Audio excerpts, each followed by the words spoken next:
नमस्कार, दृष्टिकोण एजुकेशन में आपका स्वागत है। यह video TGT, PGT, LT grade, JSC प्रवक्ता, नेट जेआरएफ के लिए उपयोगी है।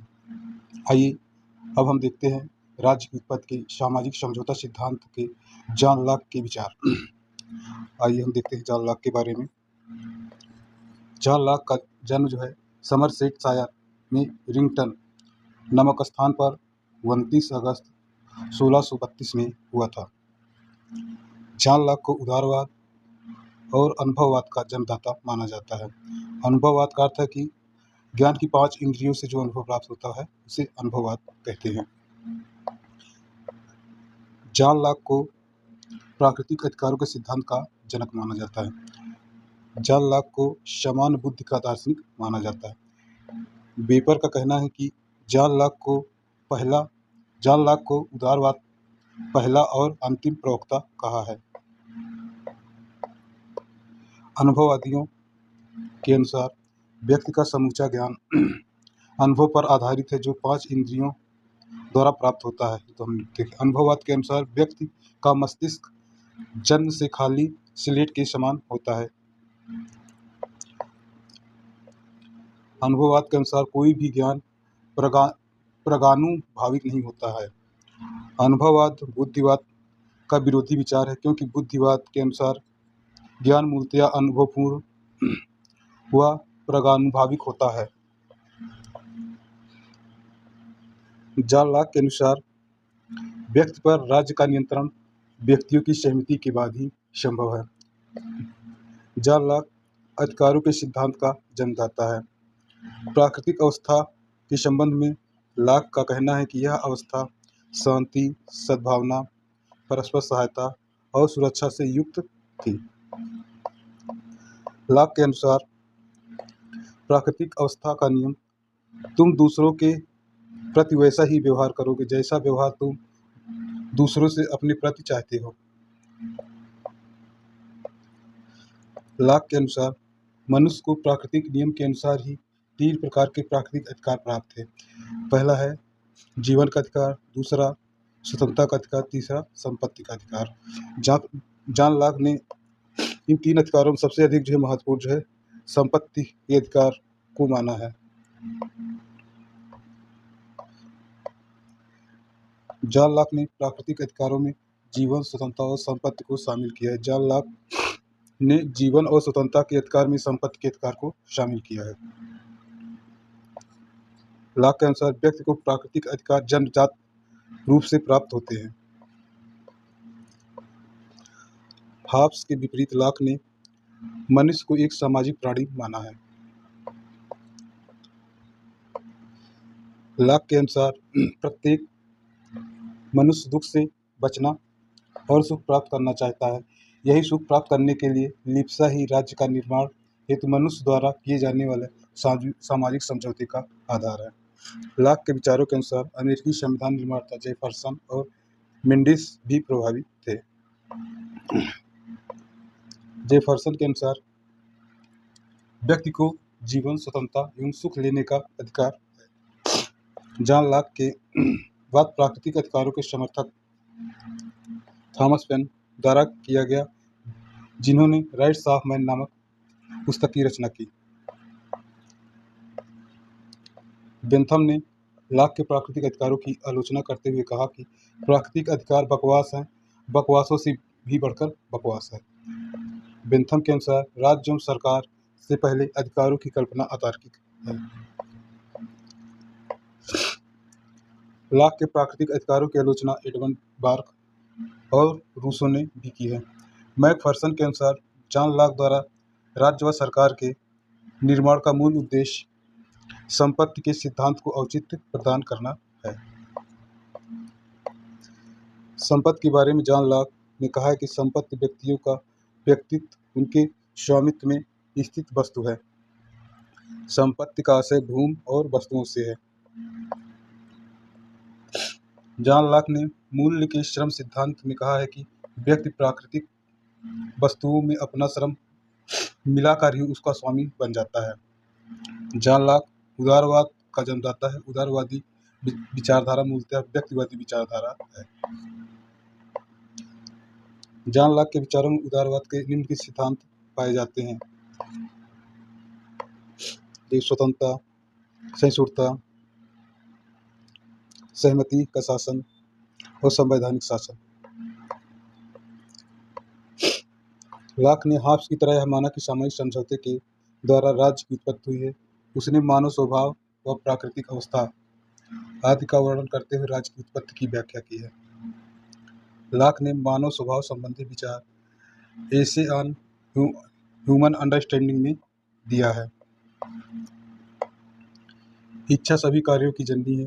उनके अनुसार जो आनंद उत्पन्न करने में सामर्थ्य उसे अच्छा, और जो दुख उत्पन्न करने में सक्षम उसे बुरा कहा है। इसे मनोवैज्ञानिक अहमवादी प्रयोगवाद कहा जाता है।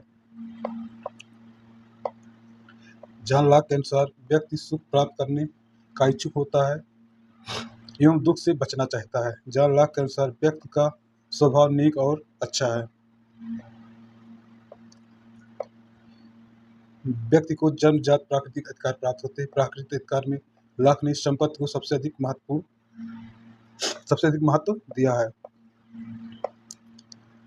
लॉक के अनुसार यह समझौता प्राकृतिक अवस्था में सब व्यक्तियों ने मिलकर सब व्यक्तियों के साथ किया, जिससे समाज और राज्य की उत्पत्ति हुई। लॉक ने दो प्रकार के समझौते की बात कही, एक सामाजिक, दूसरा राजनीतिक। लॉक ने अपने सामाजिक अनुबंधन में हॉब्स की अपेक्षा रूसो से अधिक निकट है। लॉक के अनुसार सत्ताधारी शासक मनुष्यों में हुए सामाजिक समझौते का एक अंग है। इसलिए लॉक कहता है कि अगर शासक अपने अधिकारों और प्राकृतिक नियमों का अतिक्रमण करता है तो जनता उसके विरुद्ध विद्रोह कर सकती है। अतः लॉक का समाज दासता के पक्ष में नहीं वरन स्वतंत्रता का घोषणा पत्र है।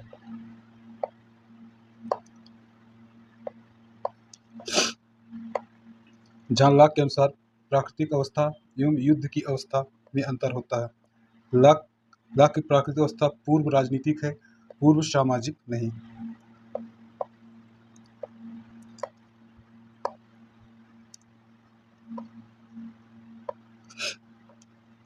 जॉन लॉक ने कहा है कि जहाँ विधि समाप्त होती है वहाँ निरंकुशता का आरंभ होता है। लॉक के अनुसार विधि स्वतंत्रता का संरक्षण ही नहीं करती बल्कि इसमें वृद्धि भी करती है। विधि के अभाव में स्वतंत्रता की कल्पना करना कठिन है। तो हम देखेंगे हॉब्स की रचनाएं कौन कौन सी हैं। पहला है सहिष्णुता पर पहला पत्र 1679 में। दूसरा है शासन पर दो निबंध 1690 में। तीसरा है मनुष्य स्वभाव के संबंध में निबंध 1690। सहिष्णुता पर दूसरा पत्र 1690। सहिष्णुता पर तीसरा चौथा पत्र जो है 1692 में। कैरोलाइन के संविधान का मूल तत्व 1692 में।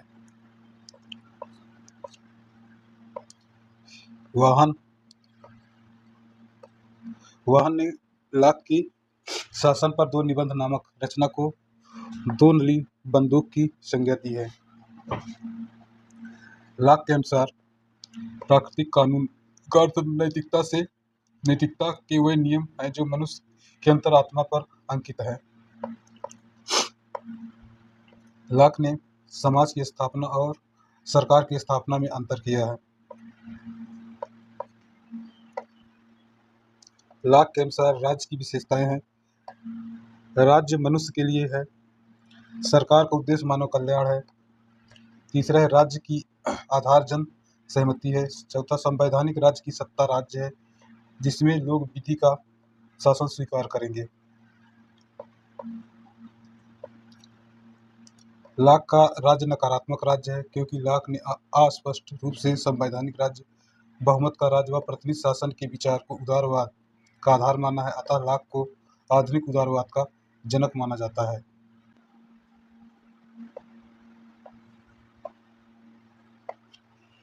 लॉक ने प्रभुसत्ता को विभाजित माना है। लॉक के अनुसार राज्य सत्ता व्यक्तियों तथा राज्य में बटी हुई है। लॉक के अनुसार कानून का शासन के अंतर्गत ही नागरिकों की राजनीतिक स्वतंत्रता सुरक्षित रहती है।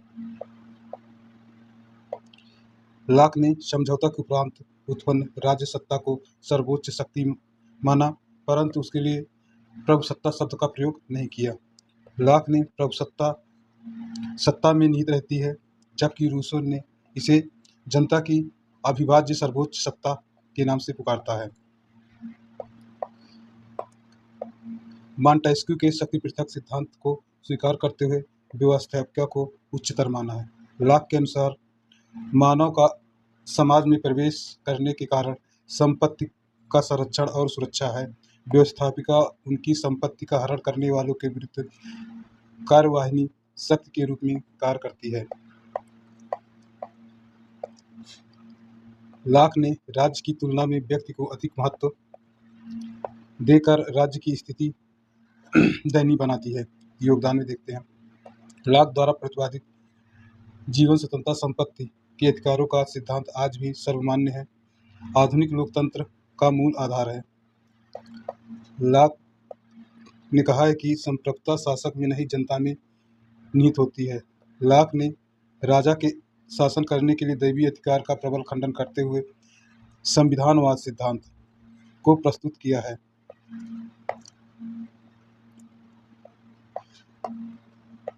मैक्सी के अनुसार लॉक सबसे पहला व्यक्ति था जिसने इतने स्पष्ट और शक्तिशाली ढंग से इस सिद्धांत का समर्थन किया है और यह कहा कि अगर शासन जनता की सहमति पर आधारित न हो तो वह असंवैधानिक है। राजनीति सिद्धांत में लॉक का सर्वाधिक महत्वपूर्ण योगदान उनकी प्राकृतिक अधिकारों का सिद्धांत है। यह कथन किसका है? डनिंग का कथन है। खत्म हो गया लॉक के बारे में। अब हम अगले वीडियो में जो है जीन जैक्स रूसो के बारे में देखेंगे। जय हिंद।